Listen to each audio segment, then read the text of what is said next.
would not have been a simple trip to the grocery store to get their food.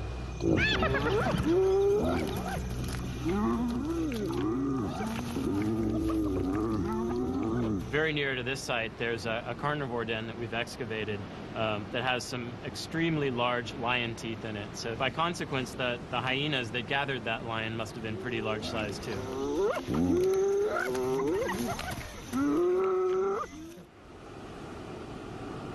So, with dangerous predators as neighbors, how did we survive? A clue is in the floor of the cave at Pinnacle Point. It's littered with ancient mussel shells. This is the earliest evidence of humans eating seafood and may have given our species a huge advantage. Because by gathering food from the sea, our ancestors didn't have to rely on outcompeting the lions and hyenas. And this also reveals something else about us, something that would really set us apart.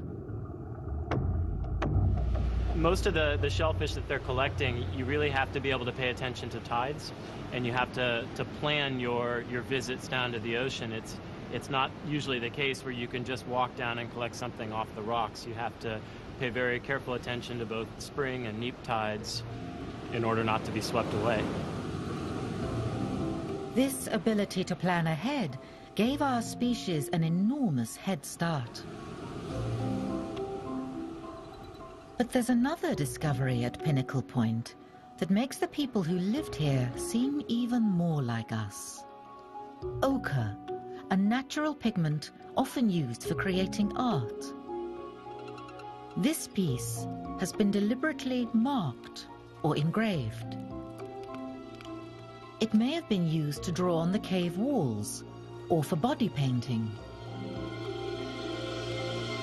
This suggests the people living here had high levels of communication and perhaps even language.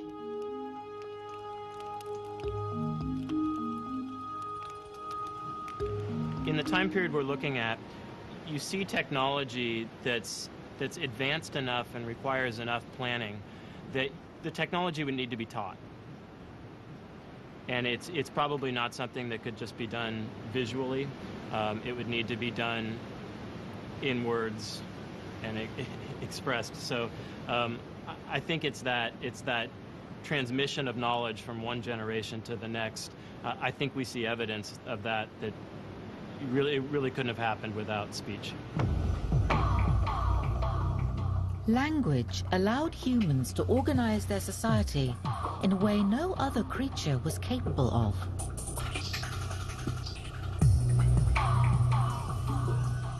We can never know what they said to each other, but we might be able to get just a hint of what it sounded like. 2,000 kilometers north of Pinnacle Point lies a vast land of semi-desert.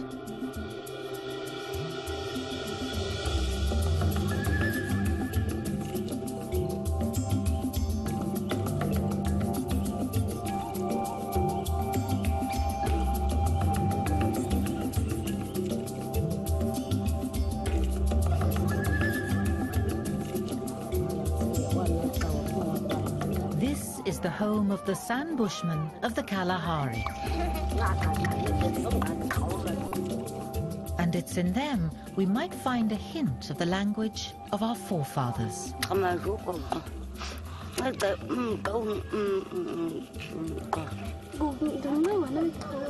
The language they're speaking is known as a click language. My name is Toma. Miku-o Toma.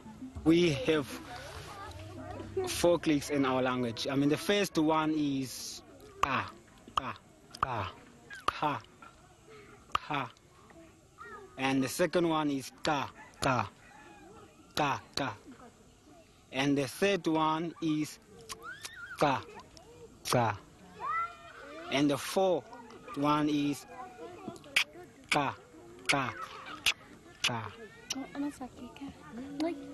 There are many different click languages in Africa, but 3,000 kilometers away in Tanzania, there's a tribe who speak a Click language so similar to the one spoken by the Namibian Bushmen that some scientists think they're linked.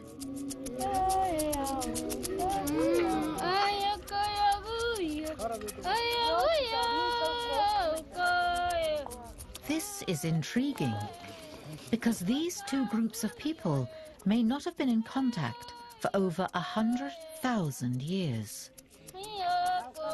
One explanation is that the Clicks existed before these two tribes went their separate ways, and are therefore an ancient element in human language.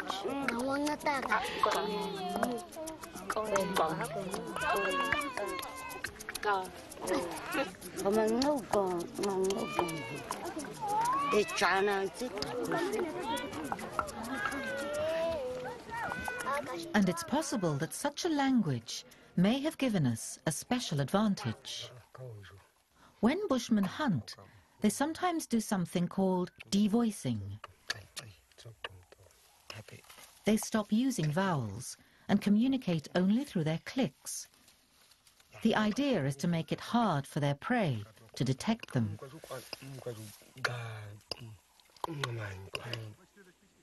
But the Bushmen can show us something else about what may have made our species so successful.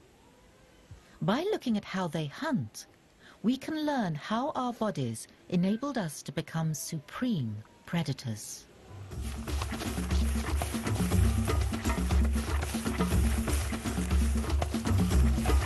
The Bushmen use a very distinct hunting technique. It's called persistence hunting, and is perhaps the most ancient method of catching prey.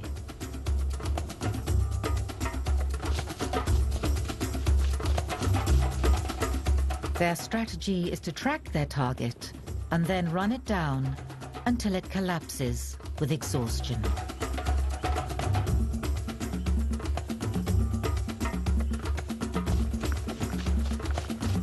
Our species may not be able to outsprint an antelope, but we can outrun one over a long distance. So how do we do it?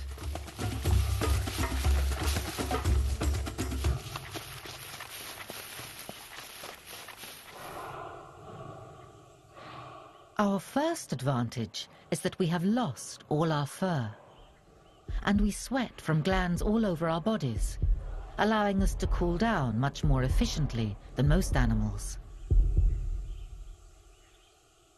This is crucial, especially during persistence hunting, because most of our prey need to pant to cool down, which they can't do whilst running fast.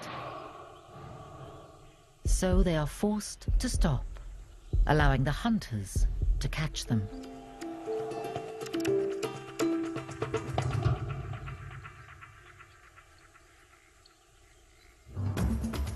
And our efficient cooling system also means we can hunt in the day, when the other big predators, the lions and the leopards, tend to stay away. They normally hunt at night to avoid overheating.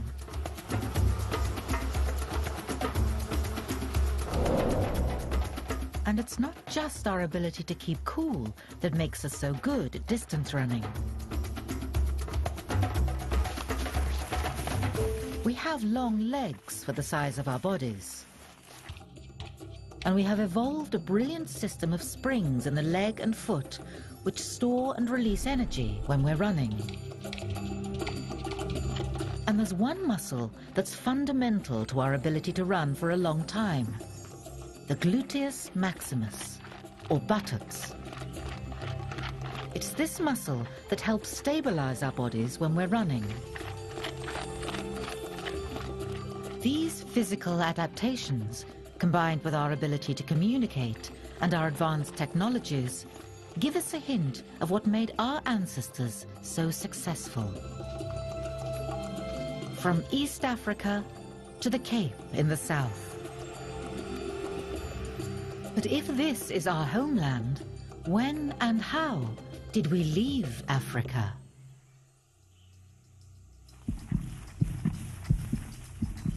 Until recently, all we had to go on was a sparse archaeological record. But new discoveries in one of the most exciting fields of science is unlocking the mystery. And amazingly, the clues lie within each and every one of us. Buried in our bodies is an indelible record of our past, a story of our ancestors. Can this tell us how we left Africa? The secret lies in our DNA. Scientists are able to take samples of a special type of DNA that we all carry within us. It's called mitochondrial DNA, and it's passed down from mothers to their children. But once in a while, something goes wrong with the copying process, producing a random, harmless mutation. These rare mutations enable scientists to build a global family tree.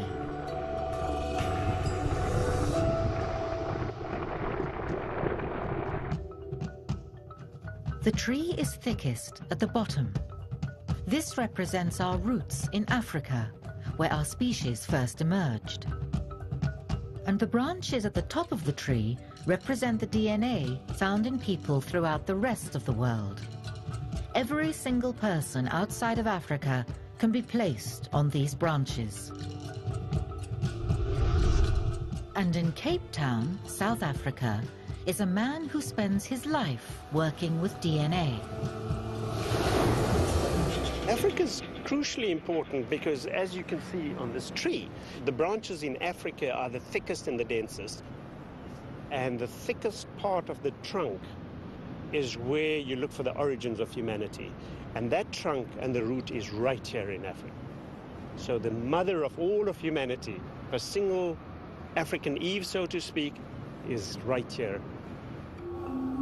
Extraordinary as it sounds, analysis of the data indicates that every person alive today shares a single common ancestor, a woman who lived in Africa over 100,000 years ago. She is right at the bottom of the tree. But there's an even more surprising revelation. When we put all of this information together, mapping people from all parts of the world, what we're able to see is that there was probably a single migration route out of Africa and then out towards Asia and Europe. Just one thin branch of the tree connects Africans to everyone else, which suggests, amazingly, that everyone outside of Africa descends from just one group who left the continent. And scientists can even estimate the size of this group. It may have been no more than a few hundred people strong. The rest of the world was populated by descendants of this tiny, pioneering group. What's more, if it was just one group, it suggests they took only one route out of the continent. So, which way did they go?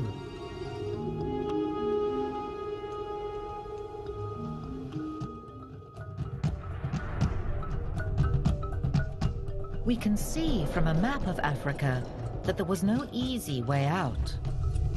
The people of the Sub-Sahara were essentially living on an island, cut off by oceans to the south, east, and west, and by an impassable desert to the north.